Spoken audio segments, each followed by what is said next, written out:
August 1944. The dark, sweating belly of an American transport ship, somewhere in the vast, indifferent blue of the Pacific Ocean.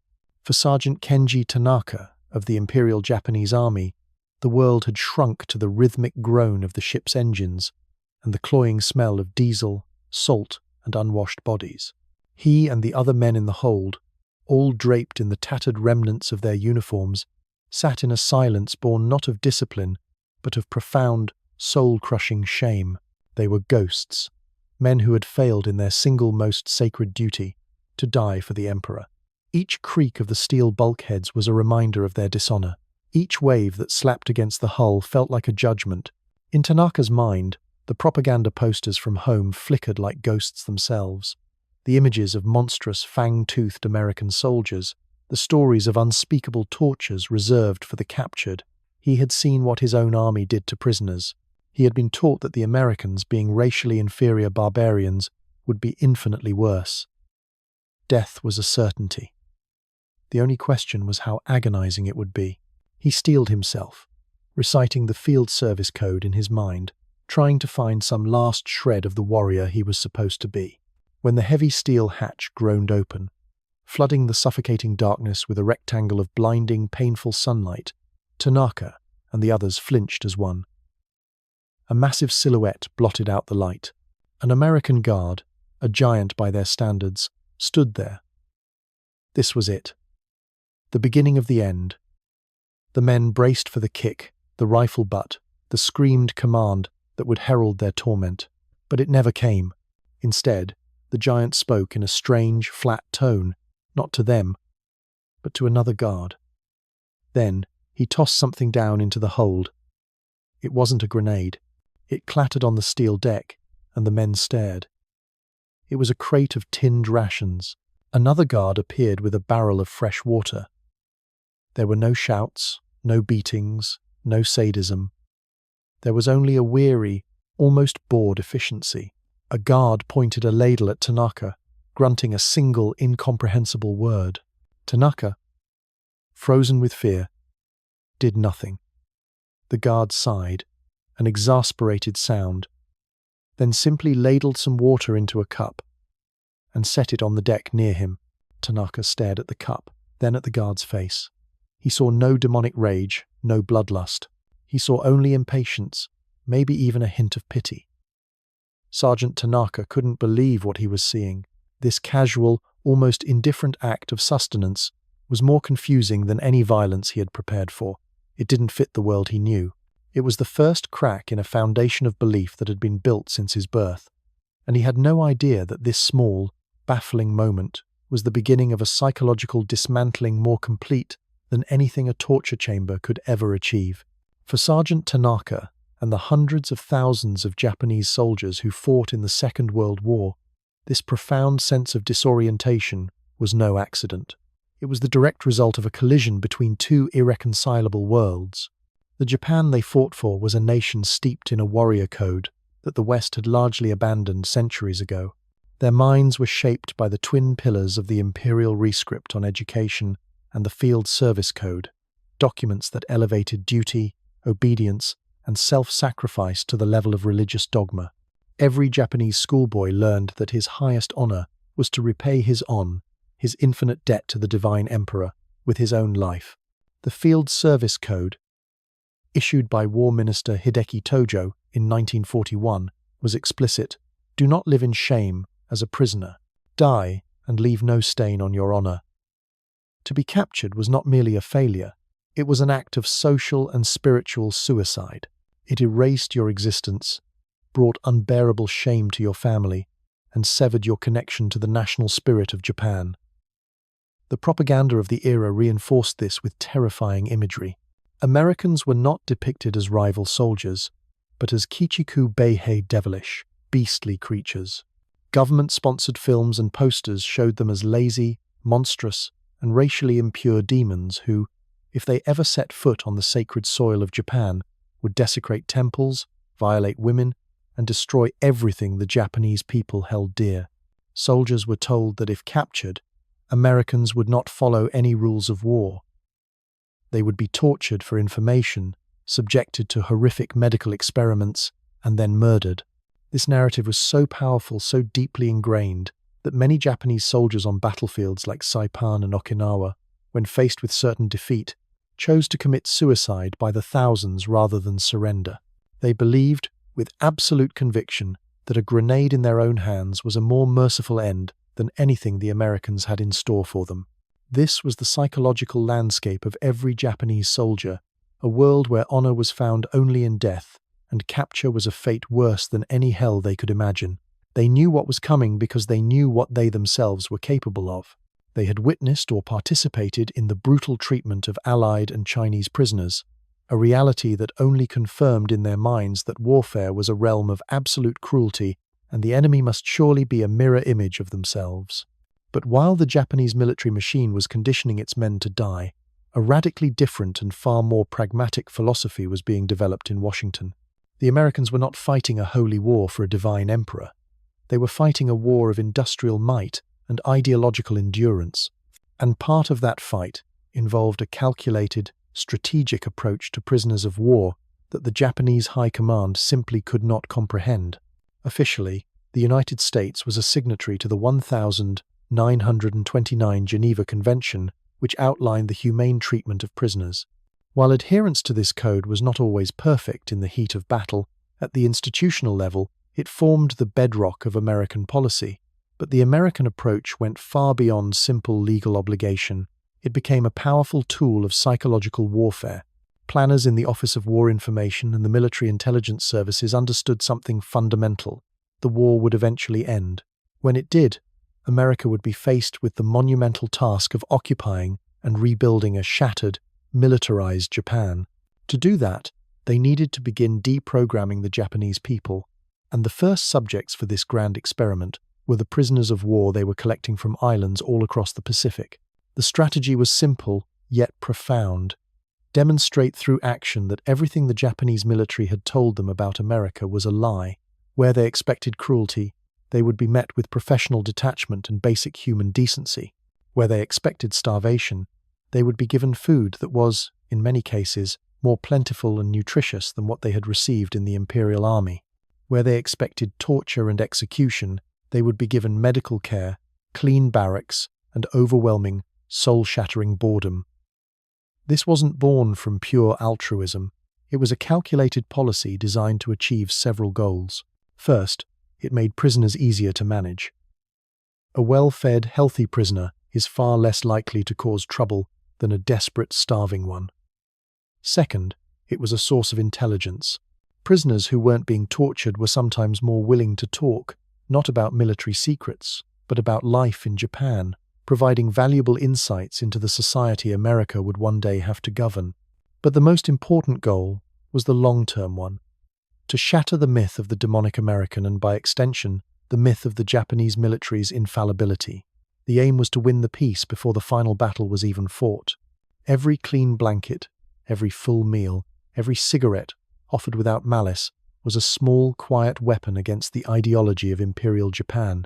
As Sergeant Tanaka and his comrades were transported from the horrors of the battlefield to the sterile, ordered world of an American POW camp, they were moving from a physical war to a psychological one. They believed they were being taken to their doom, prepared to face beastly executioners. They had no idea they were about to be confronted by something far more powerful and disorienting: the baffling, unbelievable reality of everyday American life. Camp McCoy, Wisconsin. The name meant nothing to Private First Class Hideo Sato. No name in this vast green country meant anything. After the initial shock of humane treatment on the transport ship, Sato and his fellow prisoners had settled into a state of wary numbness. The train ride across America was a blur of landscapes so impossibly wide and empty, they defied comprehension. Mile after mile of farmland, dotted with houses larger than the homes of village elders in Japan, rolled past the windows. There were no bombed-out cities, no signs of the desperate, all-out war they had been told was being waged. It was a journey through a dream, or perhaps a hallucination. When they finally arrived at the camp, it was nothing like the barren, barbed-wire hellholes from their propaganda. It was an orderly, almost placid world of freshly painted wooden barracks, manicured lawns, and a sky that seemed too clean, too blue. The guards were not the snarling demons they expected. Most were older men, reservists, or young GIs who seemed impossibly tall, clumsy, and perpetually bored. They herded the Japanese prisoners through processing with an air of detached routine. They were given new clothes, simple work uniforms, and deloused, a procedure that was efficient but humiliating. Sato watched his comrades, men who had been soldiers of the emperor, now standing meekly as they were sprayed with white powder by a boy who couldn't have been more than 18, a boy who chewed gum with an open mouth. The picture of decadent American indiscipline. In these first days, a quiet contempt began to fester among the prisoners. They saw the Americans as soft. Their movements were lazy, their posture sloppy. They laughed too loudly and treated their duties with a casualness that would have earned a Japanese soldier a savage beating. The prisoners, still clinging to the shreds of their Bushido code, maintained a rigid, silent discipline among themselves. They marched in formation to the mess hall. They ate their shockingly plentiful food, white bread, meat, potatoes, even fruit with a stern, joyless focus. They saw this abundance not as kindness, but as a sign of weakness, of a society so rich it had lost its fighting spirit. They began to mock the guards in hushed Japanese, calling them the farmers or the giants. They were convinced this soft treatment was a trick, a temporary lull before the real interrogations and tortures began. Every day, they waited for the other shoe to drop. Their officers, the highest-ranking prisoners, warned them to stay vigilant, to not be fooled by this display of material wealth. This, they insisted, was a decadent culture, and a decadent culture could not possibly win a war against the iron will and spiritual purity of Japan. They performed their morning calisthenics with sharp, precise movements, a silent demonstration of their superior discipline, while their American guards leaned on fences, smoking cigarettes and watching with mild amusement. Sato and the others were certain of their own spiritual strength. They were warriors, enduring this temporary shame before their inevitable return to the fight. They laughed at the Americans, laughed at their softness, laughed at their foolishness. They had absolutely no idea what was coming. One afternoon in late September, the routine was broken. A group of guards, led by a stocky sergeant with a friendly, sun-crinkled face, herded Sato's barracks out into a large, empty field. The prisoners tensed. This was it. A mass execution? Forced labor? They stood in tight, fearful ranks, their eyes darting around for any sign of machine guns or shovels. The sergeant, whose name they would learn was Miller, didn't shout. He just grinned, a bafflingly cheerful expression. Through a Nisei interpreter, a Japanese-American soldier whose existence was a source of deep suspicion and contempt for the prisoners, Sergeant Miller explained the situation. He said they looked bored. He said they needed some exercise. Then, another guard came forward, carrying a strange collection of equipment. There were long, smooth wooden clubs, thicker at one end than the other. There were stiff leather gloves that looked like oversized mittens. And there was a small, hard, white ball stitched with red thread. The interpreter announced, "Sergeant Miller says he will now teach you the great American sport of beisuboru." A wave of stunned silence rippled through the Japanese prisoners. Beisuboru. Baseball. They had heard of it, of course. It was a Western game, a frivolous pastime for lazy people. The idea that they, soldiers of the Imperial Army, would be forced to play a children's game was the ultimate insult.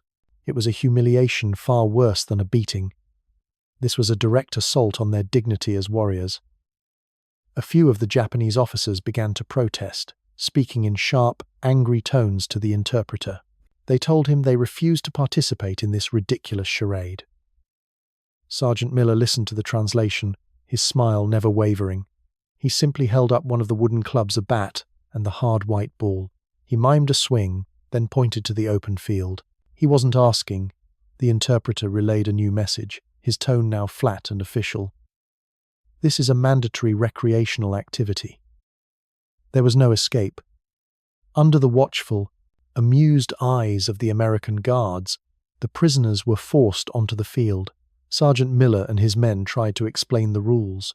a chaotic pantomime of running, throwing, and catching that made absolutely no sense. To Sato and the others, it was a vision from a fever dream. These giant, clumsy Americans were demonstrating a bizarre ritual with the earnestness of priests. They divided the prisoners into two teams. A guard handed Sato one of the stiff leather gloves. It felt alien in his hand, clumsy and useless. He watched as Sergeant Miller showed a Japanese lieutenant how to hold the bat, physically moving his hands into the correct position. The lieutenant stood stiff as a statue, his face a mask of pure, controlled fury at the indignity of it all. The first man to bat, a corporal named Ito, was ordered to swing at the ball thrown by a young American guard. Ito, in an act of quiet defiance, barely moved the bat. The ball smacked into the catcher's mitt with a loud pop. The interpreter yelled, "Sutoraiku." The word was meaningless. The guard threw again. This time, Ito swung the bat wildly, contemptuously, missing by a foot. "Sutoraiku tsu." On the third pitch, Ito closed his eyes and swung with all his might, a pure expression of his frustration and anger. By sheer dumb luck, the bat connected with the ball. There was a sharp, satisfying crack, a sound unlike anything Sato had ever heard. The ball shot into the air, a white speck against the blue Wisconsin sky. The world seemed to stop for a moment. All eyes, Japanese and American, followed the flight of the ball. It sailed over the heads of the other prisoners, standing awkwardly in the field, and landed in the deep grass nearly 100 meters away. A collective gasp went through the Japanese ranks. No one knew what it meant, but the raw display of power was undeniable. The American guards started shouting and cheering. "Run! Run, Ito! Run!" Ito stood frozen, confused, the bat still in his hands. He had no idea what to do. One of the guards ran up to him and physically pushed him toward the first sack on the ground, slapping him on the back.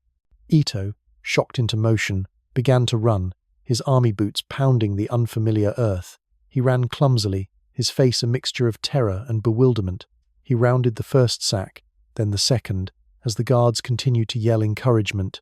Out in the field, the other Japanese prisoners just stared at the distant ball, making no move to retrieve it. They didn't know they were supposed to. They were soldiers, not players in a game. Ito, puffing, finally staggered across the starting point home plate and collapsed in a heap. The American guards erupted in a roar of approval, patting him on the back and offering him water. The Japanese prisoners just stared. They stared at Ito, panting on the ground.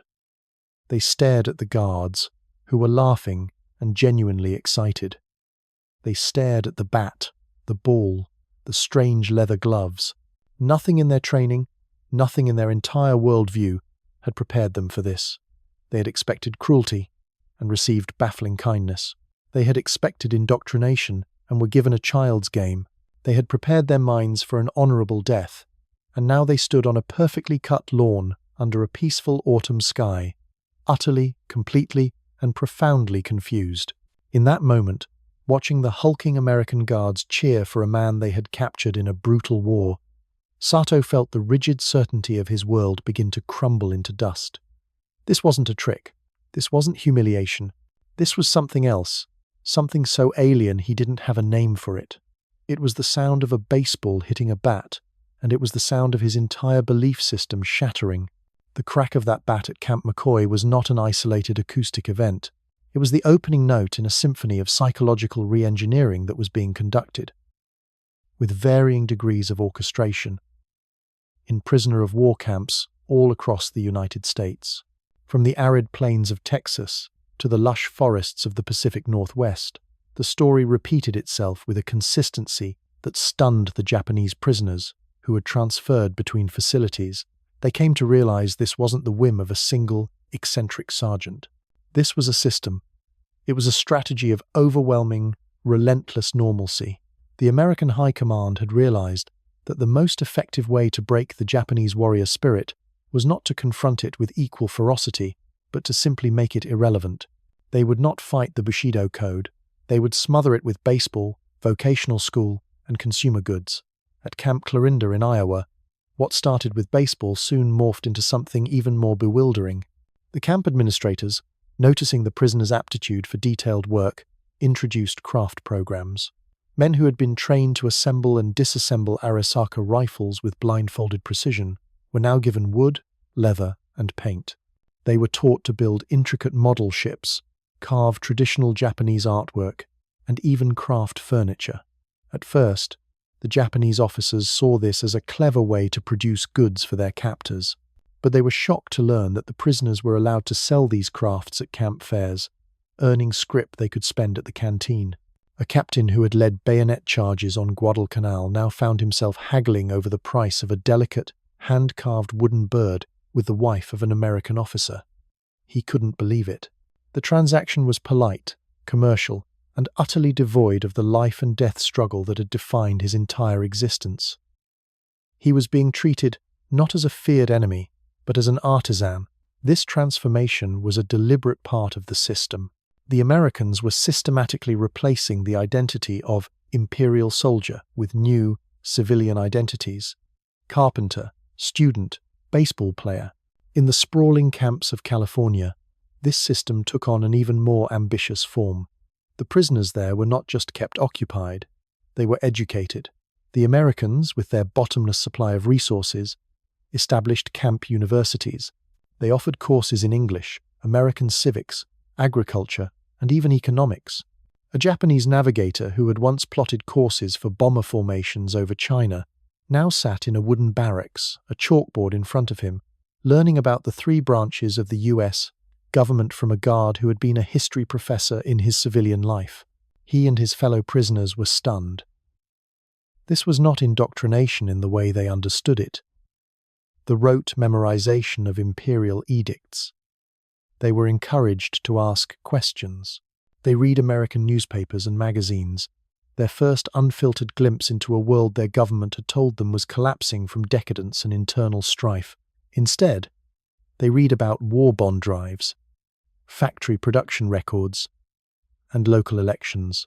They saw photographs in Life magazine of American families in comfortable homes, their sons in uniform, but their lives otherwise continuing with an impossible sense of normality. The prisoners had never known anything like it.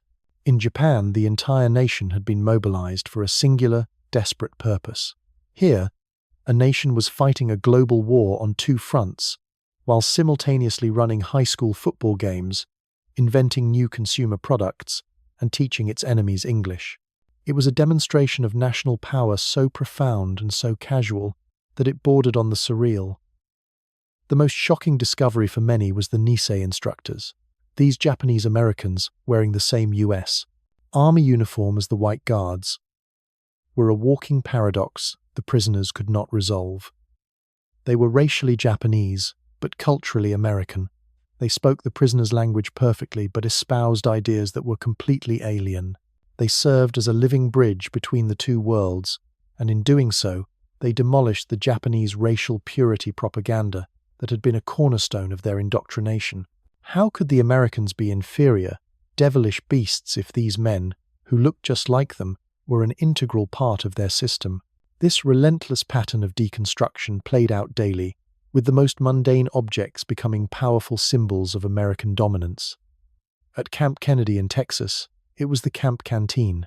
For a young private named Kenichi, who had subsisted for months on worm-infested rice and watery soup, the canteen was a temple of unbelievable temptation.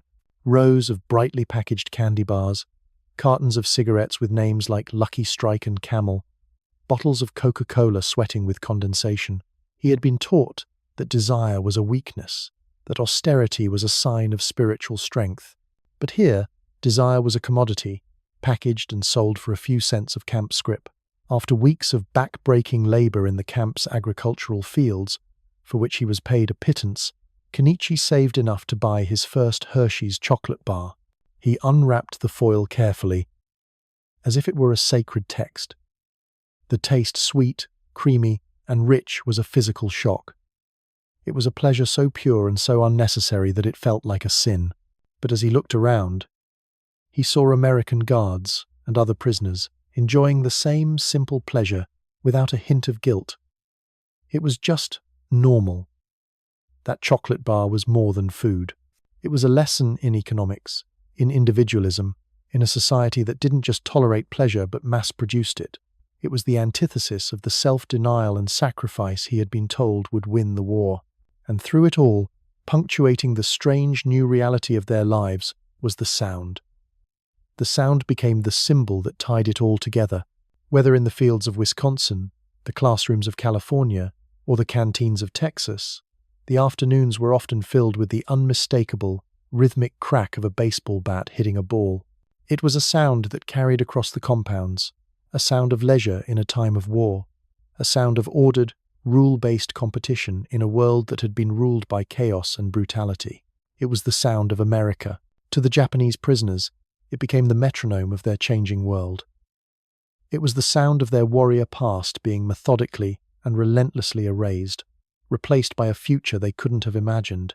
It was the clean, sharp, final sound of a belief system breaking apart, pitch by pitch, swing by swing, back in Tokyo.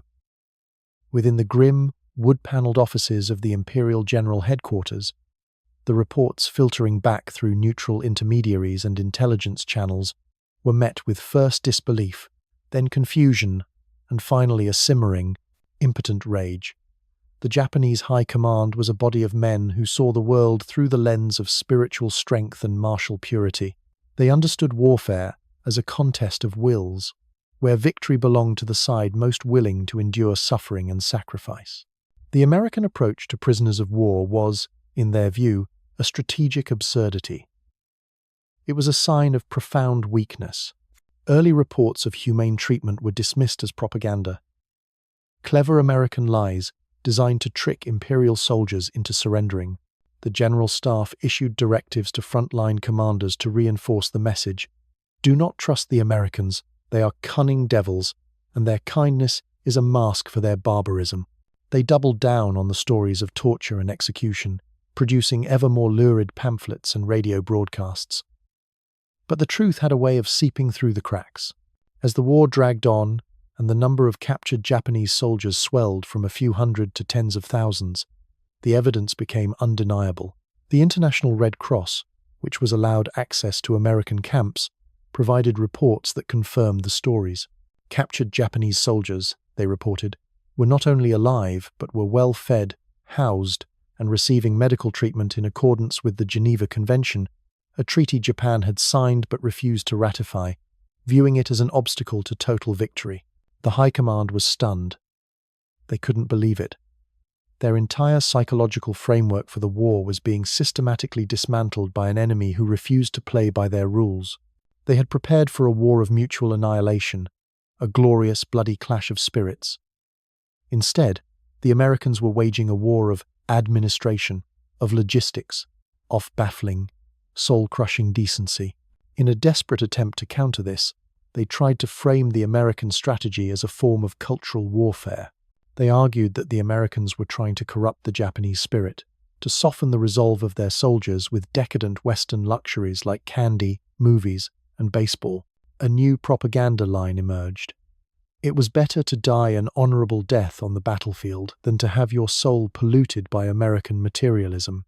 To a starving soldier in a muddy foxhole on Leyte, however, the idea of being polluted by a hot meal and a clean bed was a dangerously seductive one, the most insidious weapon in the American arsenal.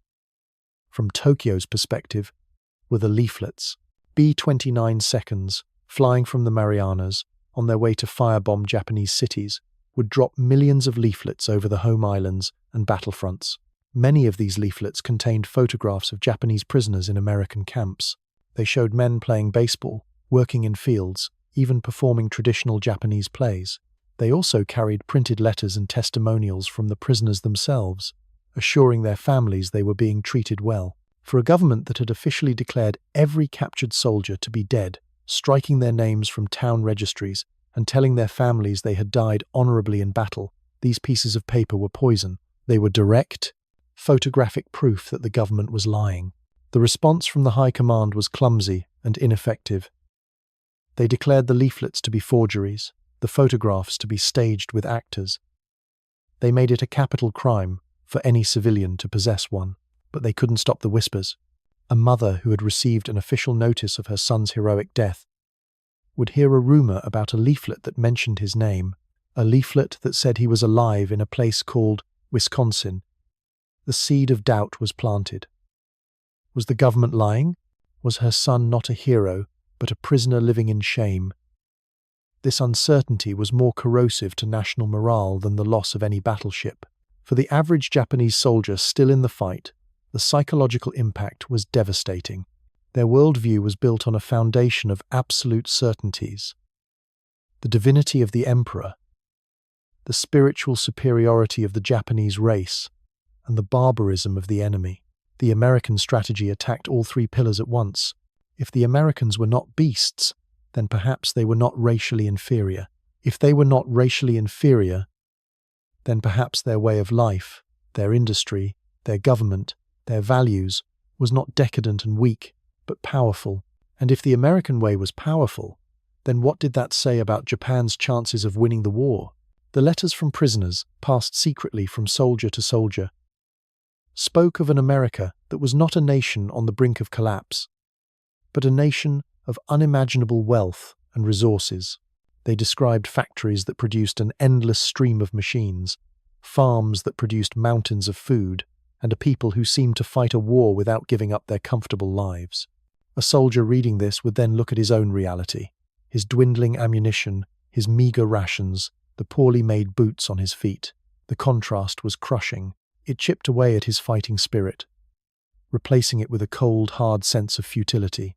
The laughter he once had for the soft Americans died in his throat. It was replaced by a growing dread, a realization that they were not fighting an army of men.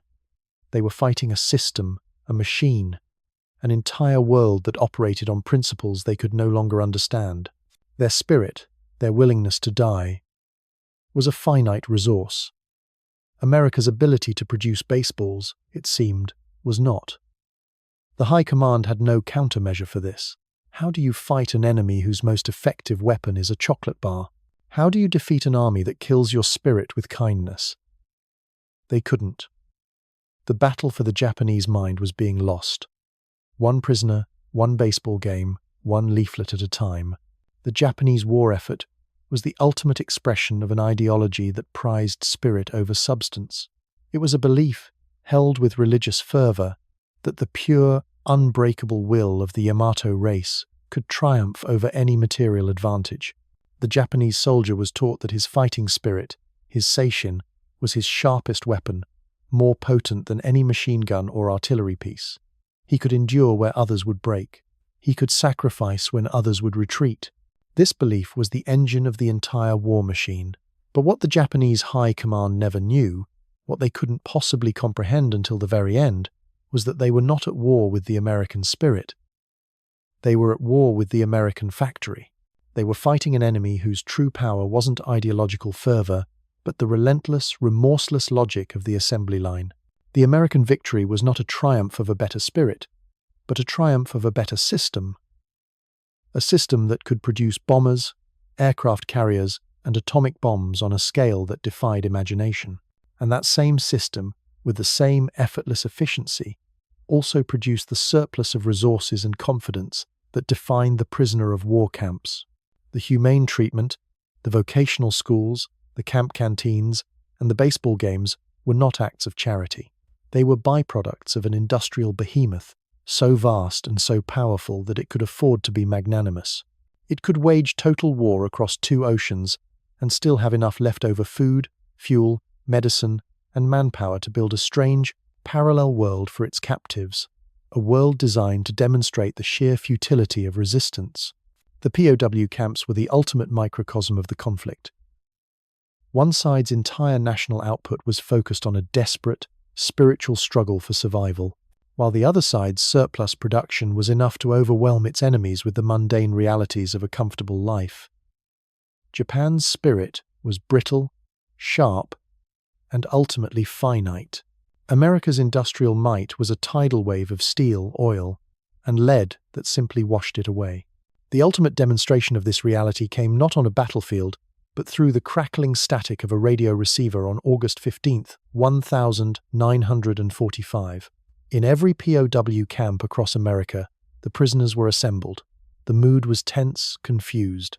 They had heard rumors of new, terrible bombs, of the Soviet Union entering the war, but still, they clung to the belief in a final, decisive battle on the shores of Japan, a battle where the nation's spirit would finally triumph. Huddled around the small radio in the camp's common room at Camp McCoy, Sergeant Kenji Tanaka listened as the world ended. It wasn't the sound of an explosion, but the sound of a high-pitched, formal voice he had only ever heard in reverent newsreels. It was the voice of the Emperor, Hirohito, the Gyokuan Hoso, the dual voice broadcast.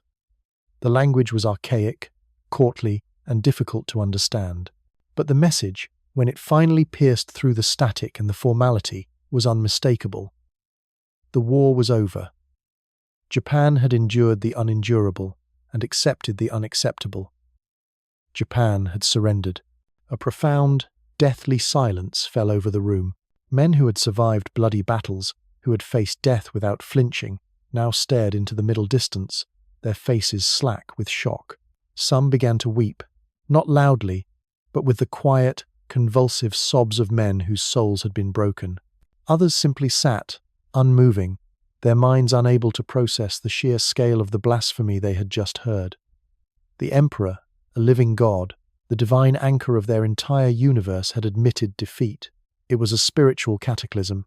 In the hours and days that followed, the rigid discipline that had defined the prisoners' lives evaporated. The officers, who now bore the ultimate shame, retreated into a catatonic state. A few, clinging to the last vestiges of their code, committed suicide in their barracks, a final, futile act in a drama that had already ended. But for most of the younger men like Tanaka, who had now spent over a year immersed in American reality, the reaction was more complex.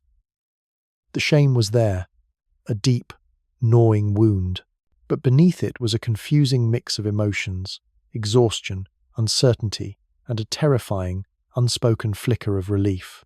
The American system had already done its work. It had slowly, methodically shown them a world beyond the narrow confines of their indoctrination. The Emperor's broadcast was not the beginning of their disillusionment, but the final, thunderous confirmation of a truth they had begun to suspect on the baseball fields of Wisconsin. Their cause was hopeless, their ideology was a phantom, and their leaders had led them to ruin.